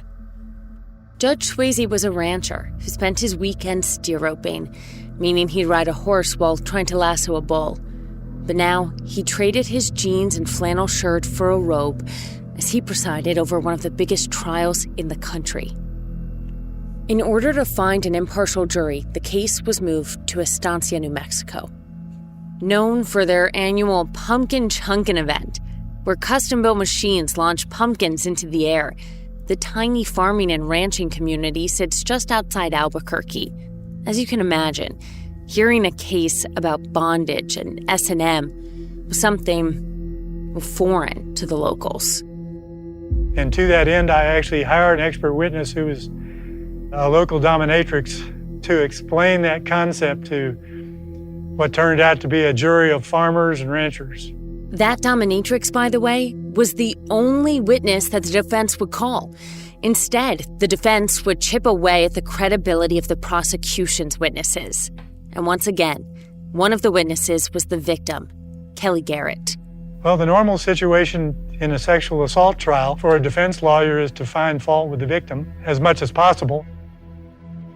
Unlike the first trial, when prosecutors called a string of law enforcement and FBI investigators to testify, prosecutors immediately put Kelly Garrett on the witness stand. Once again, Kelly shared her painful memories of what happened in David Parker Ray's toy box. She explained that David Parker Ray's daughter, Jessie Ray, a former friend, offered her a ride home, but instead took Kelly to her father's torture chamber. That's where he physically and sexually abused her over the course of that July 1996 weekend.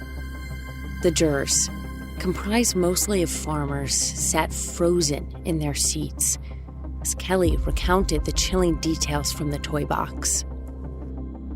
The shock on the jurors' faces continued as prosecutors played the video of Kelly strapped to a fitness bench in the toy box. This was the same video from the first trial. After the 6-minute clip finished playing, prosecutors asked Kelly if she recognized the woman on the tape. After wiping away a steady stream of tears, Kelly said, "That's me." She recounted as much as she could remember from that weekend, including how David Parker Ray, dressed in his green Parks Department uniform, dropped her off at her mother-in-law's house. Those were the same in-laws who later saw Kelly's tattoo on the news 3 years later and called the FBI on her behalf. It was pretty convincing. And I think everybody in the room knew it. I knew it. The judge knew it. And then came a ruling by Judge Swayze that changed everything. In the first trial, prosecutors could not play David Parker Ray's orientation tape. The judge had ruled the audio recording inadmissible, since Kelly couldn't remember hearing it. Basically, it's an introduction for the victim of what is going to happen to them over the next few days or weeks in the trailer, and graphically describes how they'll be raped and tortured and tormented. In the retrial, Judge Swayze allowed the jury to hear an edited version of that tape. Okay, we both know what you've been brought here for. I'm going to use you. You're not going to like the way I do it. And in a week or two, when I'm through with you, you can be turned loose. Most importantly for the prosecution, the tape described all the graphic details that Kelly Garrett could not remember. As soon as I turn this tape off, you will have an excellent opportunity to try to beg for me to turn you loose. I love to listen to a beg and plead. And this is the end of the tape. After listening to 25 minutes of David Parker Ray rattling off his twisted fantasies, only one word could describe the look on each of the jurors' faces. Horrified. During a cigarette break, David Parker Ray was overheard saying the new judge was a blow to his case. When the trial resumed, the jury also heard from Kelly Garrett's ex-husband, Patrick. He was married to Kelly in July 1996 when David Parker Ray kidnapped her. Patrick testified while dressed in his Navy uniform. He explained that the day David Parker Ray dropped Kelly off, she wasn't herself. She was disoriented and mumbling. Kelly was also dirty, which was unusual because she usually showered a couple times a day. Patrick added that he found the whole situation with David Parker Ray to be shady. It was a Sunday, and David was dressed in his work uniform, even though he didn't have to work that day. The irony of his testimony is that Patrick had originally questioned Kelly's credibility. Patrick and his family thought her disappearance meant she was cheating on him. He learned the truth 3 years later, and at the trial, the guilt of not believing his now ex-wife finally overwhelmed him. Patrick wiped away tears as he explained that he annulled their marriage a few days after David Parker Ray dropped Kelly off. During closing arguments, the prosecution told the jury that Kelly Garrett's long nightmare was real, and they could bring it to an end by finding David Parker Ray guilty. The defense tried a different approach, and once again played the 6-minute-long videotape of Kelly Garrett in the toy box. This time, attorney Lee McMillan gave a sort of play-by-play description of what he believed was happening, and explained that the tapes showed nothing more than a harmless fantasy and consensual sex. Being a pervert doesn't mean you're a murderer. To underscore his point, McMillan took it one step further. He grabbed every picture prosecutors showed from the toy box, and one by one, he held them up and threw them on the floor. He again reminded the jury that those pictures were taken in 1999, 3 years after Kelly Garrett was allegedly held in the toy box. McMillan explained that there was no way to know if any of the items were present when Kelly was there. Once again, David Parker Ray's fate was in the hands of the jury. What if mind control is real? If you could control the behavior of anybody around you, what kind of life would you have? Can you hypnotically persuade someone to buy a car? When you look at your car, you're going to become overwhelmed with such good feelings. Can you hypnotize someone into sleeping with you? I gave her some suggestions to be sexually aroused. Can you get someone to join your cult? NLP was used on me to access my subconscious. NLP, aka Neuro-Linguistic Programming, is a blend of hypnosis, linguistics, and psychology. Fans say it's like finally getting a user manual for your brain. It's about engineering consciousness. Mind Games is the story of NLP. Its crazy cast of disciples and the fake doctor who invented it at a New Age commune and sold it to guys in suits. He stood trial for murder and got acquitted. The biggest mind game of all? NLP might actually work. This is wild. Listen to Mind Games on the iHeartRadio app, Apple Podcasts, or wherever you get your podcasts. Hi, listeners. I'm Nikki Richardson, the host of the Girlfriends Untouchable podcast. Detective Roger Golubski spent decades sexually assaulting Black women in Kansas City, Kansas, using the authority of his police badge to scare them into silence. He seemed untouchable, until a group of incredibly brave women came together to take him down. I'm excited to share The Girlfriends Untouchable with you and want to let you know that you can get access to all episodes of season 1, 2, and 3 of The Girlfriends. And every single episode of The Girlfriends Untouchable is 100% ad-free with an iHeart True Crime Plus subscription, available exclusively on Apple Podcasts. Plus, you'll get access to all episodes of The Girlfriends Untouchable 1 week ahead of everyone else, available only to iHeart True Crime Plus subscribers. So don't wait. Head to Apple Podcasts, search for iHeart True Crime Plus, and subscribe today. If you're seeking to try to understand the forensic science behind these cases that we hear about in the news, Body Bags is where you need to turn. There's no fluff. We do a deep dive into the forensics. Listen to Body Bags with Joseph Scott Morgan on America's #1 podcast network, iHeart. Open your free iHeart app and search Body Bags with Joseph Scott Morgan and start listening.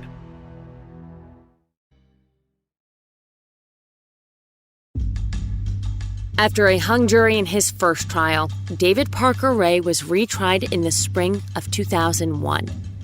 Based on Parker Ray's demeanor in the courtroom, you'd never know he was facing more than 200 years in prison. He sat there and stared at people and looked at me, and he would make notes and pass them to me and elbow me a little bit when he wanted me to say something. His attorney, Lee McMillan, now stood next to his client as the jury returned with a verdict. The group had deliberated for just over 5 hours. The atmosphere was one of foreboding and darkness. On the 12 counts of abducting and sexually torturing Kelly Garrett, the jury found David Parker Ray guilty. In an interview with a reporter afterwards, David Parker Ray claimed the sex between he and Kelly Garrett was consensual. He vowed to appeal. And listen to what he told a local TV reporter. I feel raped. David Parker Ray said he feels like the one that was raped. I get my excitement from making a woman happy. My trailer had numerous sex toys in it of different types, all different fetishes. I got pleasure out of the woman getting pleasure. I did what they wanted me to do. You could credit that infamous cassette tape for helping jurors in the second trial convict David Parker Ray. But he told reporters that it wasn't at all what it sounded like. Parker Ray explained that the tape was recorded for entertainment purposes, and that there was a disclaimer at the beginning of the tape that said so. With one trial down and 2 to go, Judge Swayze held off on sentencing until the conclusion of David Parker Ray's other trials. His second trial was for the crimes inflicted on Cynthia Vigil. Cynthia Vigil was another victim that David snatched off the street in Albuquerque and took to his trailer. She had been in the house for 3 days, restrained and being mistreated, and somehow got away from Cindy Hendy, and David ran down Bass Road with the collar around her neck, trailing a chain, going from house to house looking for help. But just after that trial began, Cynthia Vigil received some unexpected news. The DA contacted me and told me that David wanted to plead out and plead guilty for what he did to me. David Parker Ray wanted to strike a deal, but it came with one giant catch. The only way he would plead guilty was if his daughter got no time. In exchange for pleading guilty, prosecutors would have to drop their case against his daughter, Jessie Ray. Remember, Jessie worked as her father's accomplice and helped to lure victims into the toy box.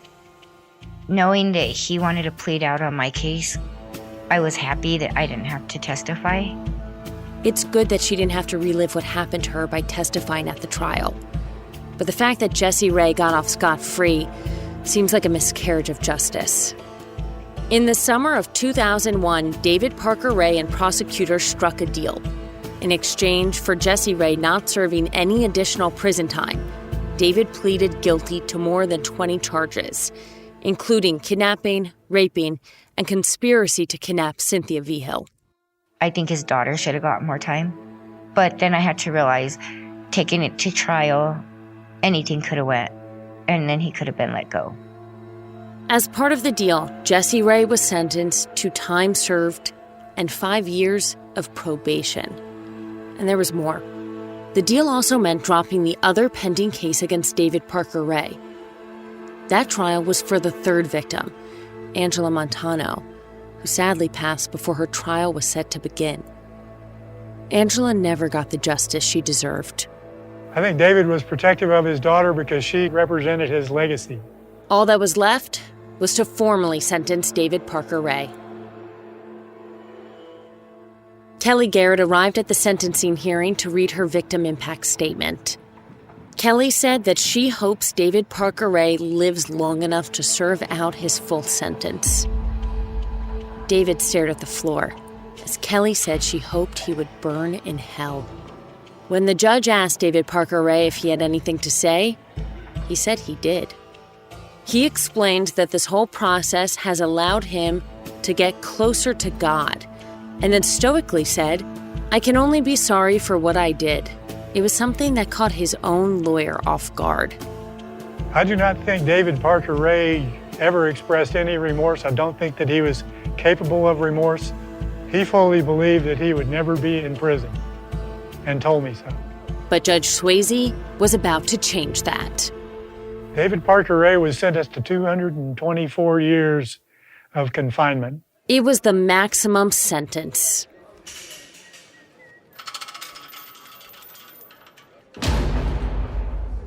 No human being would ever survive that. Cynthia Vigil was thrilled.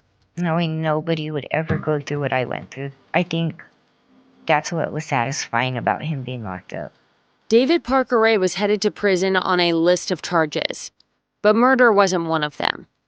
Even though he bragged about killing dozens of people in his journals, investigators never located any bodies. But then, in May of 2002, David Parker Ray told the FBI that he was ready to talk. It was the first time he ever agreed to cooperate, and authorities believed he had information to finally share about those missing women. The two sides set a meeting, but that meeting never happened. Well, I was at home with my children, helping them with their homework, and it came on the news in Albuquerque, David Parker Ray has died. Just before David Parker Ray's meeting with the FBI, he suffered a fatal heart attack. He was 62 years old. This meant that David Parker Ray took his secrets with him. His attorney couldn't believe it. Well, I wanted to see his body dead, and I made the determination that I would make every effort I could to attend his autopsy. I wanted to be sure that they made the Y incision and removed his organs, because I did not trust that he would not start his own heart and walk out. And the reason that I felt that way was because one night when we were sitting there at a table, it was before sentencing, and he and I were talking, and basically I was just giving it to him straight. You're probably going to spend the rest of your life in state custody, and so is your daughter. Now, if you can possibly bring yourself to cooperate with the feds, and they were offering some sort of deal for his daughter, but he didn't want to do it. So let's connect the dots here. His lawyer said that David Parker Ray didn't want to take the original plea deal because he didn't believe he'd serve time in prison. So he goes to trial, is found guilty, gets sentenced, and then dies weeks later. In other words, he gets off easy. This was my first and probably only contact in my life with pure evil, and it made me believe in the incarnation of pure evil. David Parker Ray's body was buried at the New Mexico State Prison Cemetery in Santa Fe. Nearly a decade later, Local TV reporter Alex Tomlin did a story about Elephant Butte Lake drying up. We had kind of a severe drought, and the levels of the lake really started dropping, and they were finding things. And I got a call from a guy, and he says, look, I haven't said anything for years, but with the lake draining, they keep finding these tires. And I used to be a neighbor of David Parker Ray's, and I'd see him out there filling these really large tires with cement and dumping them in the lake. And I asked him, I said, well, what do you think was in the tires? And his response was, well, I think it's the missing women. And so there was a lot of speculation about that. And all I'm thinking is, if this is a chance to find these women, we've got to cover it. Maybe this was our next chance. I mean, maybe Mother Nature was going to catch us a break. But once again, no bodies turned up. Then, in 2011, the FBI reopened the case of a missing Albuquerque woman who was alleged to have been killed by David Parker Ray. In doing so, investigators again searched in and around Elephant Butte Lake. The FBI then turned to the public for help and opened the toy box to the media. They created a website and posted photos of women's shoes, underwear, and clothing, along with dozens of necklaces, rings, and earrings found inside the toy box. All of this was done with the hopes for further leads in the story. But this is one of those cases that's like, until you get that last piece of the puzzle, there's really nothing else to do with it. I mean, the toy box has been open. People have seen it. His tape is well known. But there's still women who are missing.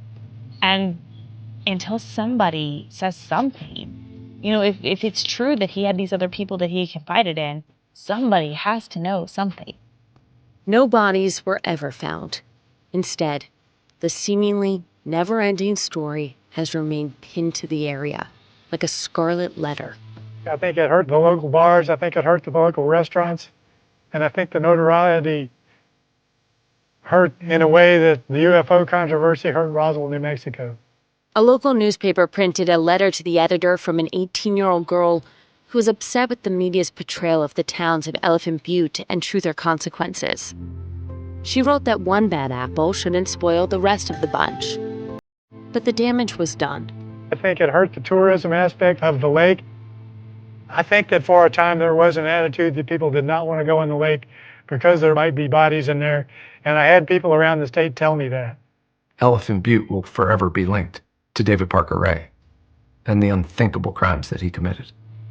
Darren White, who works with New Mexico's Department of Public Safety, still lives in the area. It's hard to move on when you don't know what happened. It's hard to move on when you know there are victims out there that haven't been found. But nobody, including myself, thinks for a second that David Parker Ray did not abduct women, torture them, and kill them.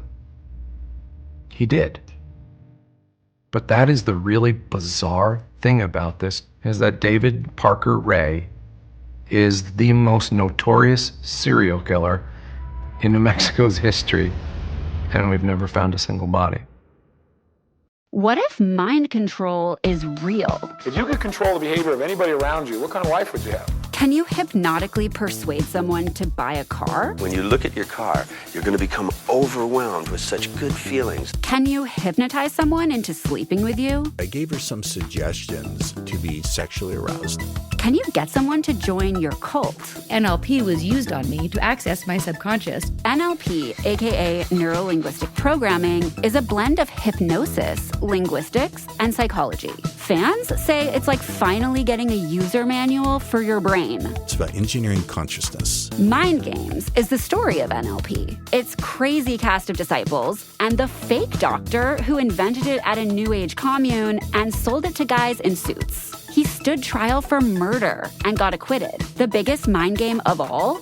NLP might actually work. This is wild. Listen to Mind Games on the iHeartRadio app, Apple Podcasts, or wherever you get your podcasts. Hi, listeners. I'm Nikki Richardson, the host of the Girlfriends Untouchable podcast. Detective Roger Golubski spent decades sexually assaulting Black women in Kansas City, Kansas, using the authority of his police badge to scare them into silence.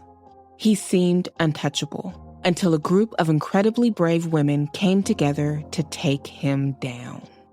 I'm excited to share The Girlfriend's Untouchable with you and want to let you know that you can get access to all episodes of Season 1, 2, and 3 of The Girlfriends.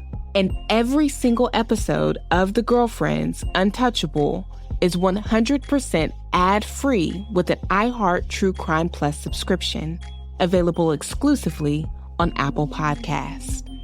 Plus, you'll get access to all episodes of The Girlfriends Untouchable 1 week ahead of everyone else, available only to iHeart True Crime Plus subscribers.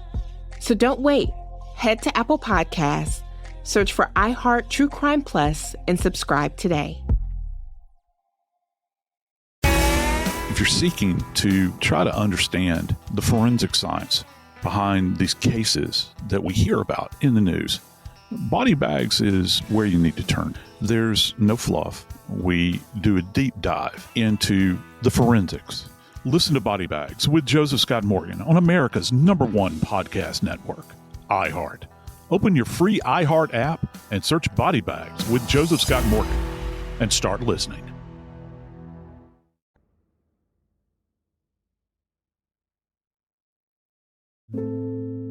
Today, 2 key accomplices in the David Parker Ray story are free. His daughter, Jessie Ray, and girlfriend, Cindy Hendy. It's probably the one thing that irritates the hell out of me about this case, is that those two today are walking the streets free. Darren White worked for New Mexico's Department of Public Safety. Because they're just as responsible as David Parker Ray, and they're equally as evil as David Parker Ray. But that was part of the deal that was cut. I get that. I've been at this a long time. David Parker Ray wanted Jessie to be free. And so that was part of the plea agreement. In 2019, Cindy Hendy was released after serving 20 of her 36-year sentence. New Mexico state law, which has since been changed, only required Cindy to serve half of her sentence. And so in 2019, she was released. She served all of her time. And as I recall, she moved out of the state. Cindy Hendy moved to Montana. When locals found out, they were furious because Cindy, a registered sex offender, reportedly moved near a public school. And for defense attorney Lee McMillan, he fears for his own safety. I think that anybody that has anything to do with this case has something to fear from Cindy Hendy or Jessie Ray or anybody associated with that group. I know that if I see her, I'll defend myself. As you can imagine, being the man responsible for defending David Parker Ray comes at a price. My career was never the same after this case. I realized how it changed my relationship to people around me, to the practice of law, and to society in general. And this case turned me into a Christian, because you cannot understand this case if you're not a theist. I'm very careful about who I take on as a client now because I don't trust anybody anymore. This case has made me more aware of evil and good in the world, and most criminal clients are weak people who have just succumbed to their urges and done stupid things or bad things. And if they're willing to accept responsibility for their actions and get better, I'm willing to take them. If they're not willing to do it, I'm not willing to take them anymore. I think that this case had a negative impact on everybody that was associated with it. Nearly everybody that's associated with it has died in the interim. I got cancer, and I've had a stroke since then. I'm surviving that. In the end, Lee credits David Parker Ray's victim, Cynthia Vigil. If it had not been for Cynthia Vigil escaping, he would have continued until he died of other causes. He would have continued, and I think he would have continued to recruit people to continue the same activity, and I think he did that right up to his death. Cynthia Vigil managed to escape from David Parker Ray's toy box, and in doing so, helped to bring an end to his crimes. For somebody like Cynthia to stand up there with the FBI, and that was incredibly courageous and important, because for many of us, we see it. We see firsthand. Those agents that worked that case, they saw it firsthand. And for the public who just read about it, there was a naked woman with a dog collar. There's a face to that. It's a human being. She stood up at a podium and said, we need to uncover as much as we can. We need to learn more. We need to find the women who were killed by David Parker Ray. And now she's become the voice for the women who don't have one. And that's incredible. That's so courageous. And I admire her so much for that, because she didn't have to. And I hope that that brings her in some way, some bit of peace, because I can't imagine the hell that she has to live through. Because all we have are those images that we saw. She lived it. And so if there's anything that brings that woman peace, I pray for it. I don't think I'm a hero. I just happened to get away from David Parker Ray. Cynthia has found a way to find light in all the darkness. Today, she uses her experience to help others. I run a nonprofit called Straight Safe, and that's what helps me get through all the darkness that's here, helping the women that were in my situation. Safe Street New Mexico serves victims of sex trafficking and those struggling with homelessness and addiction. Letting them know that they're not victims, they're survivors, I think is a big message to give the women, and let them know you're not anybody's a victim. Take that power back from everybody. Once you take that power back, you're not a victim, you're a survivor. And I think letting them know that it's the first step of getting them on the right track. While Cynthia still lives with the physical and mental scars of her past, she does have a surprising message for Cindy Hendy. I want her to know that I forgive her. I have no hard feelings anymore. I also understand she served her time. I'm not mad that she's released. I'm glad she's with her kids. I hope she's making the best of her life. But she does have one question for Cindy. The only thing I want to revisit is if David ever told her where any of the bodies were at. As for the other living survivor, Kelly Garrett, I'm just existing. I'm not living. Some days are just harder than others. But I have mostly good days now. like Cynthia, she's also working for a nonprofit. I am a coordinator for a little program called Heartfelt Destinations, and we take people to doctor's appointments. We are nonprofit. We get our money from grants. Our clients don't have to pay anything. It's a free ride. Kelly has turned her experience into her purpose. Sometimes we're counselors. Sometimes they don't get good results. You have to be compassionate and understanding. Feels good. I like helping people, especially on the days I can't get out of bed. There's links in the show notes to the nonprofits we talked about in this episode. I mean, women are amazing, right? We bring life into this world. We are strong. And those two women embody that. They stood up to a monster. For TV reporter Alex Tomlin, Kelly and Cynthia are heroes. They survived him, they faced him head on, and they put his ass away. And that has to at least be some type of justice for them. Prosecutor Jim Yans helped put David Parker Ray behind bars. He uses this case as a warning. If anything comes out of the case for the good, I hope it's that people realize that there are monsters out there. More than a quarter century has passed since Cynthia Vigil escaped the toy box, running towards freedom, naked with a metal dog collar around her neck, and 22 years since David Parker Ray died in jail of a heart attack. Nevertheless, the story continues to haunt the towns of Truth or Consequences and Elephant Butte. Even to this day, sitting in the parking lot of the Albuquerque FBI office, is David Parker Ray's toy box. The town has changed. It's just not as close-knit a community as it used to be, simply because they had a monster in their midst and they didn't know it.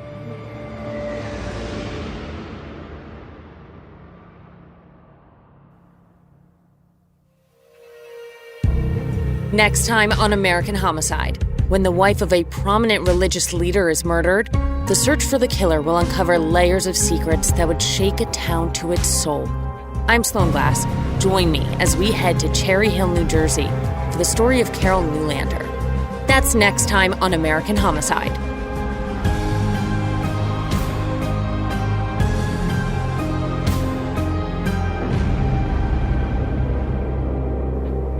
You can contact the American Homicide team by emailing us at americanhomicidepod@gmail.com.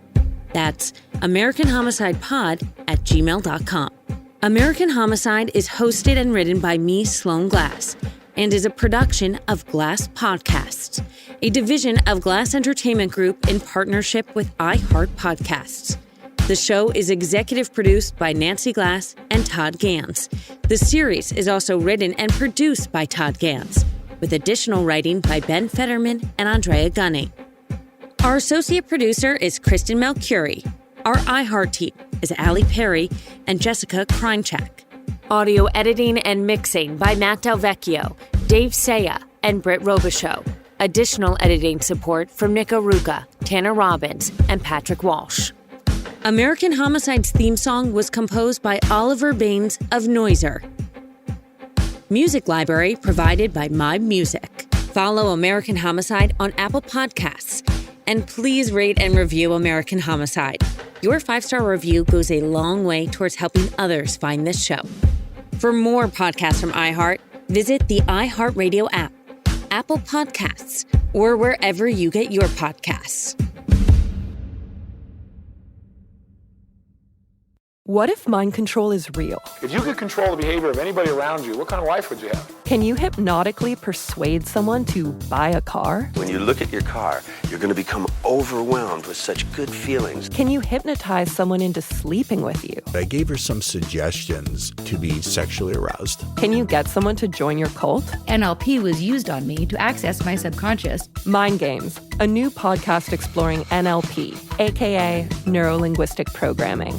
Is it a self-help miracle, a shady hypnosis scam, or both? Listen to Mind Games on the iHeartRadio app, Apple Podcasts, or wherever you get your podcasts. Season 1 of Crying Wolf is here.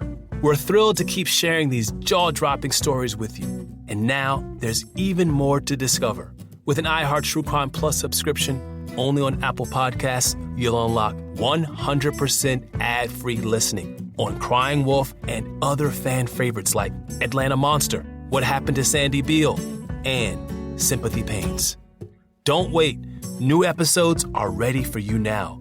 Open Apple Podcasts, search iHeart True Crime Plus, and subscribe today.